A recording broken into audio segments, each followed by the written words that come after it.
ओम श्री गणेशाय नमः। आप सभी का हमारे YouTube चैनल कृष्ण ज्ञान ऊर्जा पर हार्दिक स्वागत है। आज से आप हर दिन नियम से हमारे चैनल पर पौष मास की पौराणिक कथाओं को सुनेंगे। आज हम कथा प्रारंभ करने जा रहे हैं भगवान गणेश की कथा से, क्योंकि सर्वप्रथम गणेश जी पूज्य होते हैं। एक बार आप हमारे चैनल पर इन कथाओं को जरूर सुनिएगा। तो आइए प्रारंभ करते हैं। एक समय की बात है कि विष्णु भगवान का विवाह लक्ष्मी जी के साथ निश्चित हो गया। विवाह की सभी तैयारियां होने लगी। सभी देवताओं को आमंत्रण भेजे गए, परंतु गणेश जी को निमंत्रण नहीं भेजा गया। अब इसका क्या कारण रहा, जो भी रहा हो, पर गणेश जी को निमंत्रण नहीं भेजा गया। अब भगवान विष्णु की बारात जाने का समय आ गया। सभी देवी देवताएं वहां पर उपस्थित हुए। अब सभी देवता अपनी पत्नियों के साथ विवाह समारोह में आ गए। तो उन सब ने देखा कि गणेश जी कहीं दिखाई ही नहीं दे रहे हैं।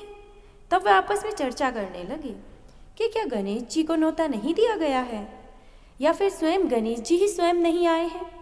सभी को इस प्रकार इस बात पर आश्चर्य होने लगा। तभी सबने विचार किया कि विष्णु भगवान से ही इसका कारण पूछा जाए।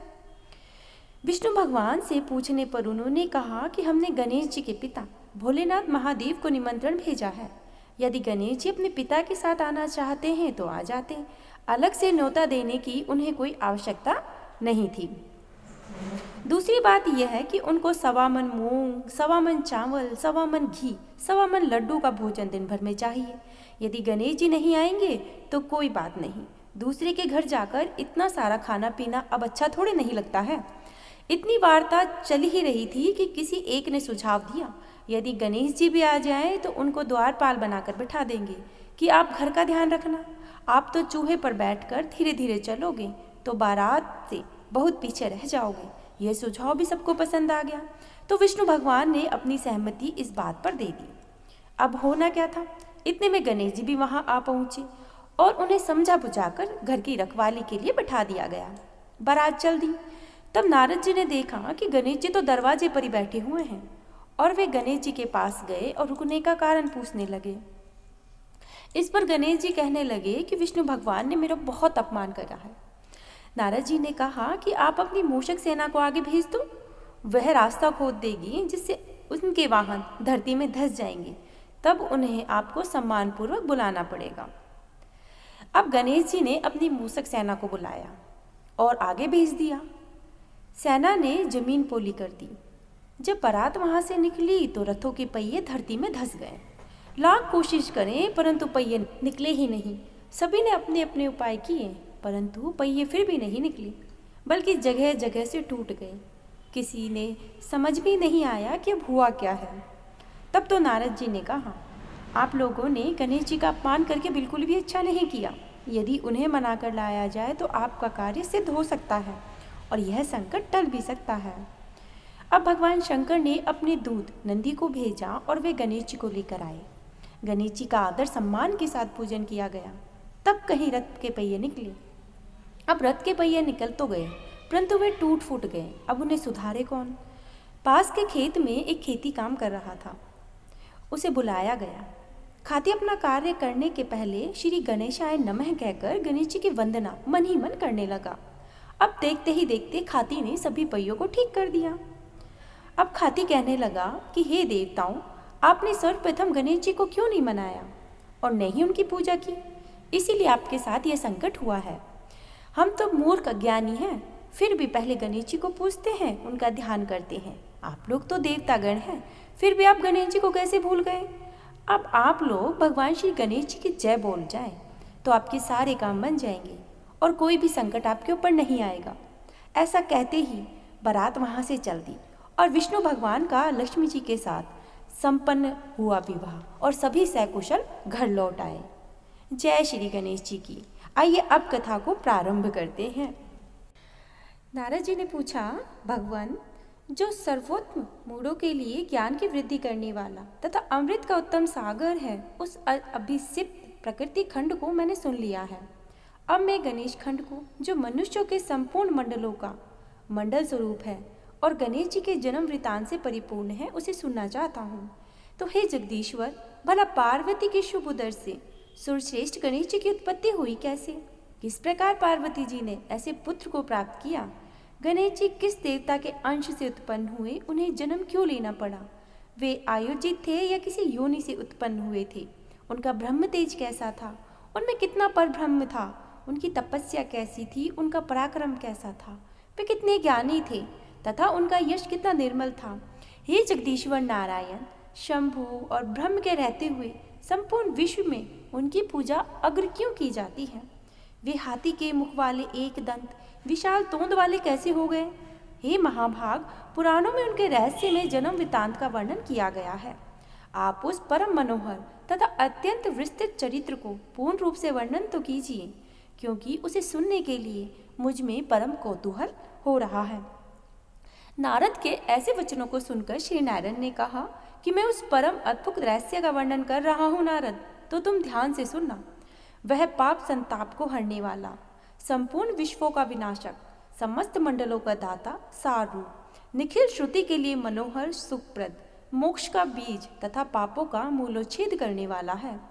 दैत्यों के द्वारा पीड़ित हुए देवताओं की तेजो राशि से उत्पन्न हुई देवी ने दैत्य समुद्राय का संहार कर डाला। तत्पश्चात वे दक्ष की कन्या होकर प्रकट हुई।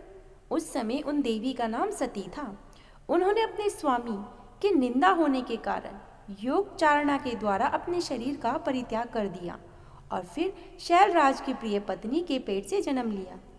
पर्वतराज ने उन पार्वती का विवाह शंकर जी के साथ कर दिया।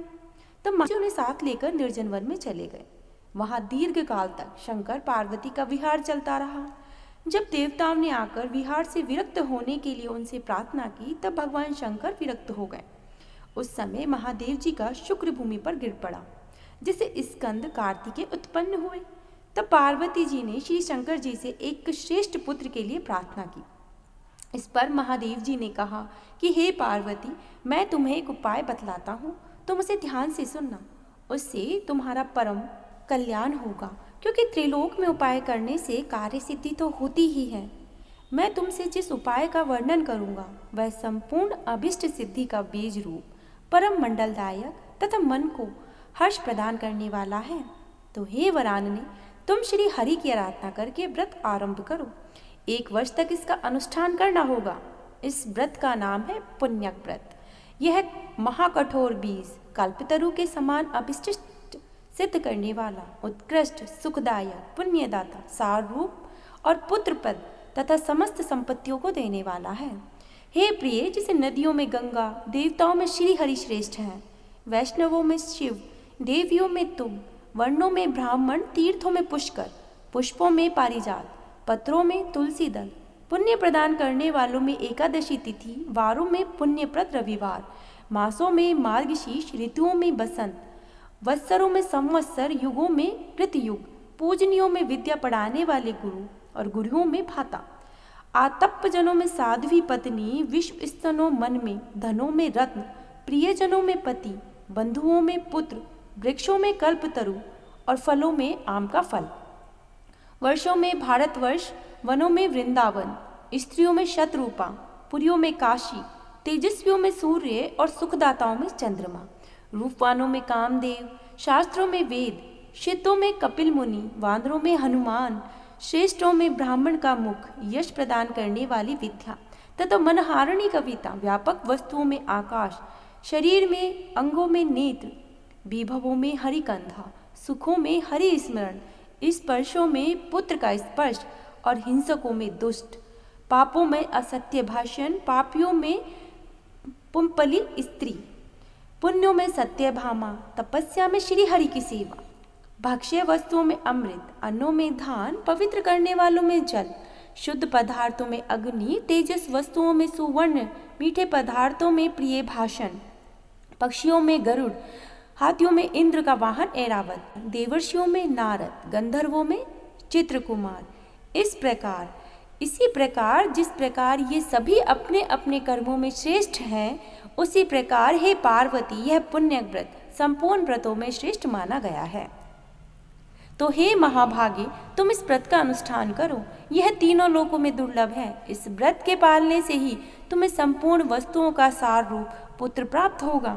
इस व्रत के द्वारा संपूर्ण प्राणियों के मनोरथ सिद्ध करने वाले श्री कृष्ण की आराधना की जाती है, जिससे मनुष्य अपने करोड़ों पितरों के साथ मुक्त हो जाता है। जो मनुष्य विष्णु मंत्र ग्रहण करके श्री हरि की सेवा करता है, वह भारतवर्ष में अपने जन्म धारण को सफल कर लेता है।